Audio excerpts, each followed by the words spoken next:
मेरा दीन तो वो है जिसने पूरी जिंदगी किसी का कलीसा नहीं गिराया था।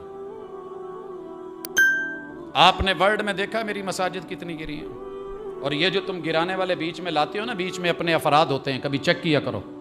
सारा मलबा इन मुसलमानों पे रिएक्शन के तौर पे नहीं डालना मुनासिब। होनी चाहिए रिसर्च, किया जाना चाहिए पता। पहल करने वालों को जो उनकी सजा बनती है किसी एक वकूए में देके मुल्क में ऐलान कर दो, इंशाल्लाह अगली दफा आपको रिएक्शन में भी कुछ नहीं नजर आएगा। लेकिन प्रॉब्लम यह है कि कुछ हमारी गलतियां, कुछ उलमा की गलत तरबियत, कुछ जो है वक्त की हुकूमतों और कुव्वतों की बिल्कुल मुआमलात को नजरअंदाज करना, ये वो सारी चीजें हैं जो मिल करके और कानून और दस्तूर गैरों के, जिसके अंदर मुजरम को शेल्टर दे के छोड़ के बाद में फिर जो है मौका दिया जाता है, वो बाहर निकलते ही आते ही जेल से फिर 5-10 मार के दोबारा जेल में, क्योंकि पता है कि वहाँ इज्जत है, आबरू है, मुझे कौन पूछने वाला है, मैं वहाँ भी डॉन, मैं बाहर भी डॉन। ऐसे नहीं है। अमीर मुआविया रज़ी अल्लाह ताला अन्हु को सारी दुनिया बुरा तो कहती है, मगर पता कीजिए जाहिर के, बातन के, अंडरवर्ल्ड के जितने भी डॉन थे ना, जनाब उमर इब्न खत्ताब रज़ी अल्लाह ताला अन्हु ने और जनाब अमीर मुआविया ने, ये दो हस्तियां लोगों को चुभती सिर्फ इसलिए कि इन्होंने जितने अल्लाह की जमीन के ऊपर डॉन थे, ना हक फैसले करते थे, नाजायज मारते थे, इंसानों को बेवकूफ बना रखा था, और जब जहां चाह फसाद बपा कर दिया, नथ डाल के रखी थी इन दोनों ने। कैसर और किसरा का नाम तो आप जानते हैं।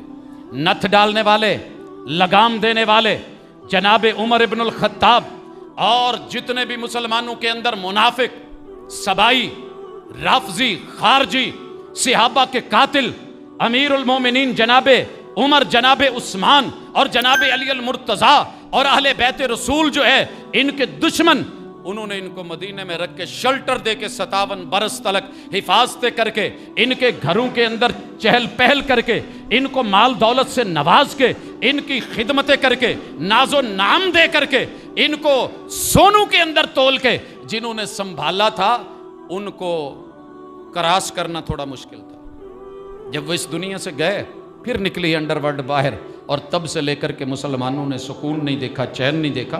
तो अल्लाह के लिए अपने इस वतने अजीज में अंडरवर्ल्ड मत बनाइए।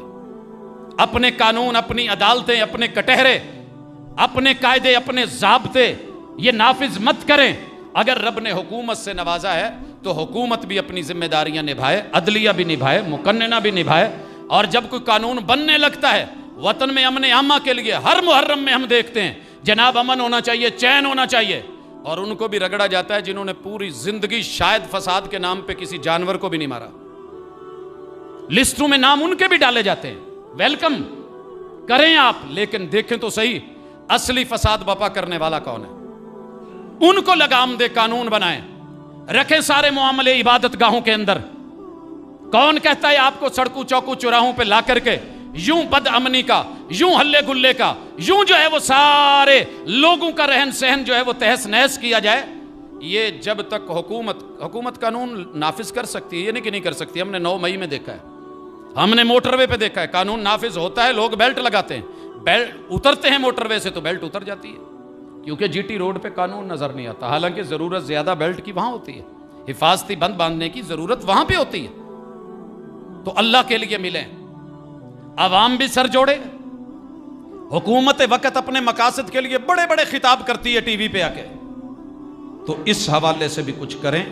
मजीद ऐसे वकूए जो हैं वो रूनुमा हों, और हम हर दिन पूरी दुनिया की नजरों में, पूरी दुनिया तो बैठी इसलिए कि पाकिस्तान को रुसवा किया जाए, ये वाहिद इस्लामी एटमी पावर क्यों बन गई है, यहाँ कुरान का फिर भी थोड़ा बहुत राज क्यों है, यहाँ पे कुरान की बात करने वाले क्यों हैं, यहाँ अल्लाह और अल्लाह की तौहीद के ऊपर बोलने वाले क्यों हैं, यहाँ मोहम्मद और रसूल सल्लम से प्यार करने वाले क्यों हैं, यहाँ रसूल सल्लम की हदीस को डेली पढ़ने पढ़ाने वाले क्यों हैं, यहाँ अल्लाह और उसके रसूल के नाम पे लोग नजरें झुकाने वाले क्यों हैं।